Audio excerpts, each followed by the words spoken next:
நீளமாக போடலாம், பொடுசு பொடுசாக வெட்டி போடலாம். நம்ம இஷ்டம். நம்ம எப்படி வெட்டுறோமோ அப்படி தான் வீட்டில் இருக்கிறவங்க சாப்பிடணும். நம்ம முழுசாக போட்டு வதக்கி கொடுத்தா கூட வீட்டில் இருக்கிறவங்க சாப்பிடும். இல்லைன்னா மறுநாள் சோறு கொடுக்காது. வணக்கம் வந்தவனையும் நல்லா பறைக்கல். இன்னைக்கு நான் என்ன கருவாடு கையில் வச்சுருக்கேன்னு பார்த்தீங்கன்னா பாறை. வாங்க காட்டுறேன்.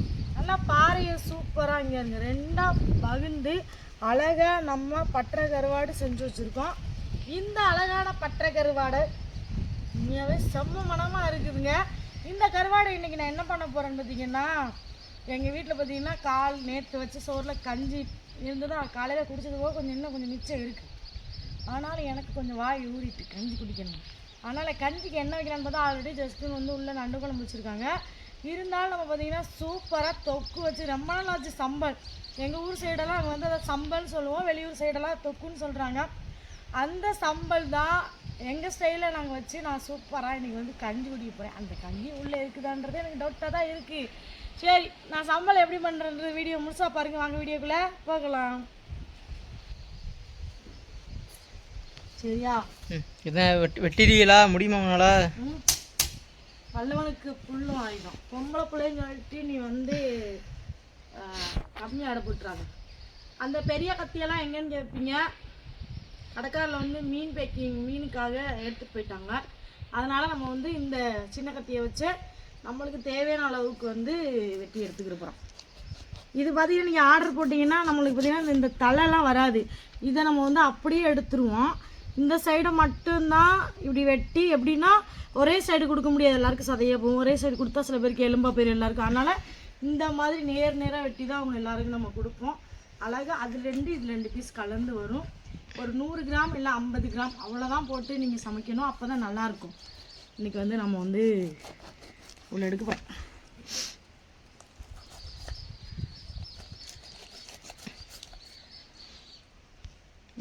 இவ்வளோ அடுத்து இன்னொரு பீஸ் கொஞ்சம் எடுக்கணும்.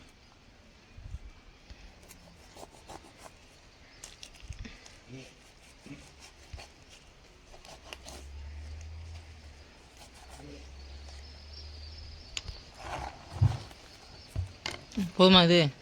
எவ்வளோ போகுது? மொத்தத்துக்கு 100 கிராம் கூட இருக்காது போல இவ்வளோ பெரிய பாறையில். 100 கிராம் இருக்கும். கட்டிடலாமா பீஸா? கட்டி வரேன். கரெக்டாக ஒரு 100 கிராம் எடுத்திருக்கேன். முதல் துண்டு மாதிரியா? யாரும் சாப்பிட்டு கட்டுங்கண்ணே பார்ப்போம். நான் சாப்பிட்டு கட்டவா? நீ திம்படா, நீ திம்ப. கருவாடு பாருங்க எப்படி செட் ஆகி போய் எப்படி அழகா இருக்குன்னு சொல்லிட்டு. எவ்வளோதான் செட்டுன்னு சொன்னியே, பாட்டு ஓடலாம். மாமா இது நீ சாவடிக்கான்.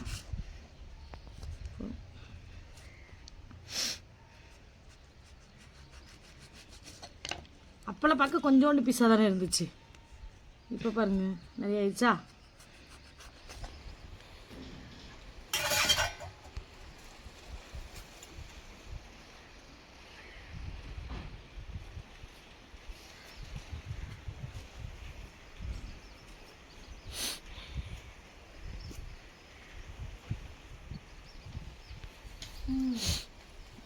அவ்வளோதான். பாருங்க இந்த பக்கத்தில் எடுத்து யாருங்க நல்லா தோலையெல்லாம் உரிச்சு எடுத்துட்டேன். இப்போ பார்க்குறதுக்கு எப்படி இருக்கு வரைக்கும் கண்ட மாதிரியா.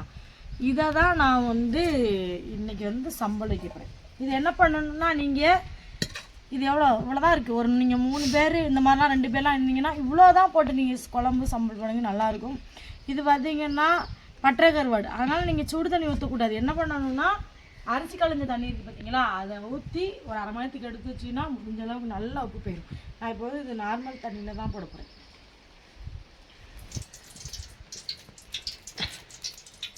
பொறுமை இல்லை. என்ன வச்சுனா கோலம் போடுறியா? சம்பல் என்ன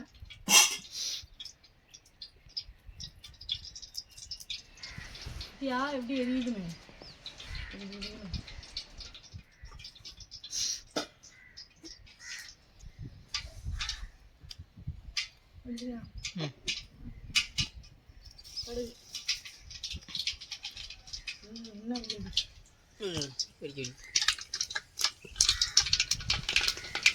கடுகு போட்டாச்சு.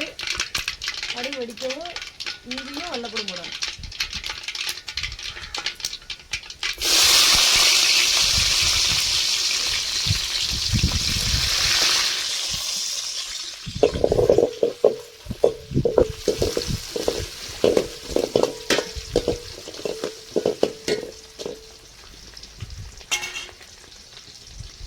அப்படியே நல்லா நேரம் எடுத்து விடுங்க மதியம் ஒரு பக்கமே இல்லை.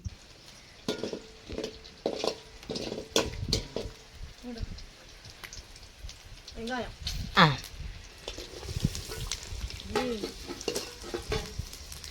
கடைசியாக முழுசா போட்டியா? Right, okay.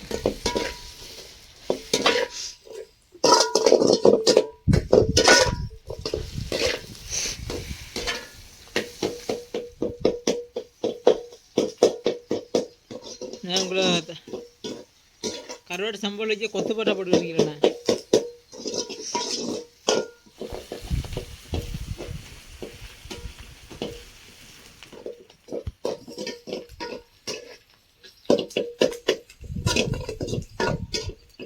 தக்காளி போடுமா? தக்காளி போட்டுக்கலாம்.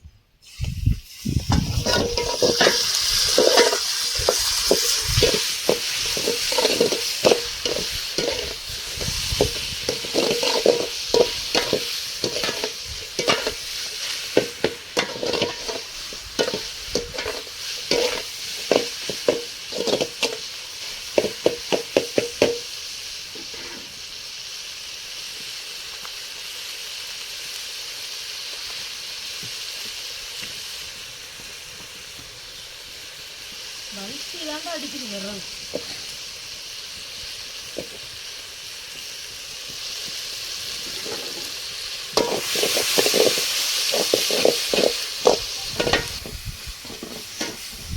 ஐயா தக்காளி வெங்காயம் நல்லா வதங்கிட்டு இப்போ பார்த்தீங்கன்னா கொஞ்சோண்டு மஞ்சள் பொடியும் மிளகா பொடியும்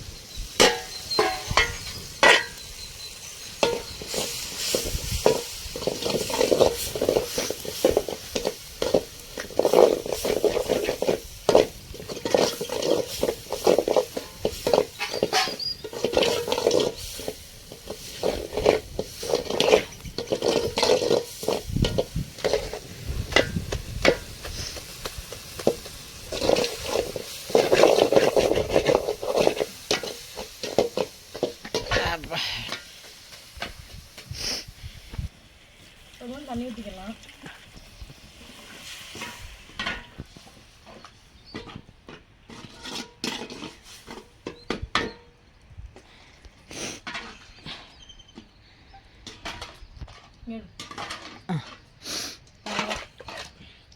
உப்பு போடவே கூடாது, ஏன்னா கருவாட்டில் உப்பு இருக்கும். அதனால் கடைசியாக சாப்பிட்டு போது தேவையான தான் போடணும்.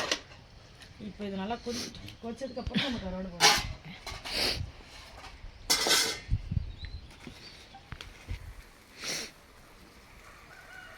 அவ்வளோதான், நல்லா கொதிச்சிருச்சு. இப்போ வந்து கருவாடு போட போகிறோம்.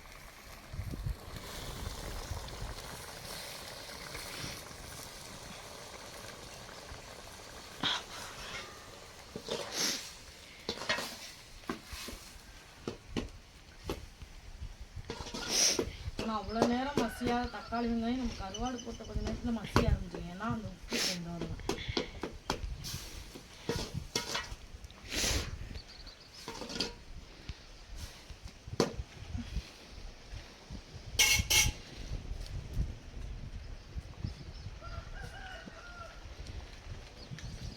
நல்லதுண்ணா.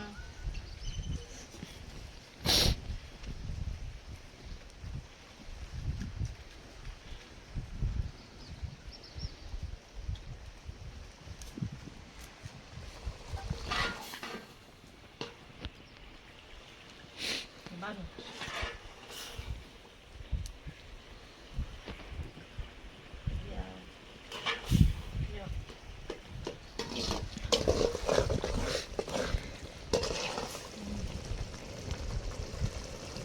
சாம்பார் இந்த தண்ணியெல்லாம் கொஞ்சம் பத்தணும். இந்த அப்படியே ஒரு பாக்ஸ் போட்டு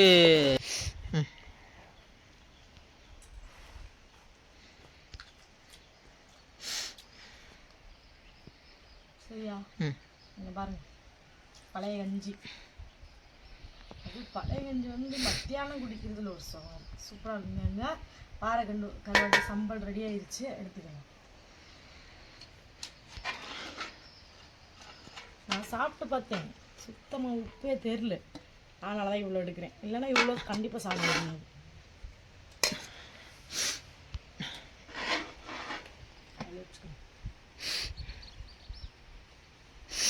வாய் ஊறுது. நான் தான் சாப்பிட போகிறேன், இருந்தாலும் ஆர்வமாக இருக்கு.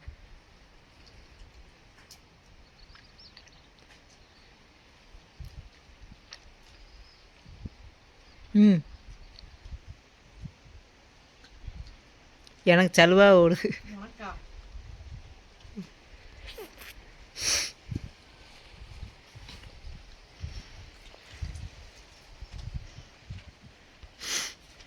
சூப்பராக இருக்கு.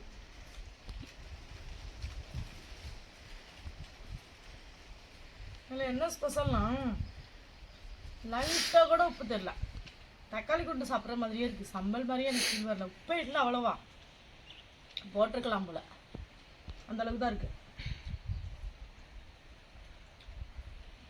வெள்ளைப்பூடு, இஞ்சி, நான் தனியாக அள்ளி சாப்பிடும்போது தெரிஞ்சிருக்கேன் உப்பு இருக்கா இல்லையா.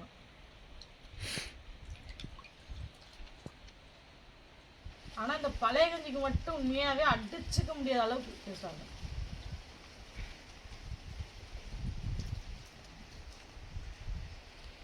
இப்போ உங்களுக்கு காய் ஊற வைக்கவா? வாங்க நீங்கள் வாங்க, மருந்து சொல்லியாங்க பார்த்து வாங்க. அப்படியே ஒரு கை கஞ்சி எடுத்துக்கிறோம். அப்படியே இந்த சம்பளையும் எடுத்துக்கிறோம். கருவாப்பழம் இருக்குது அதெல்லாம் பார்க்கக்கூடாது பாருங்க. அப்படியே எடுத்து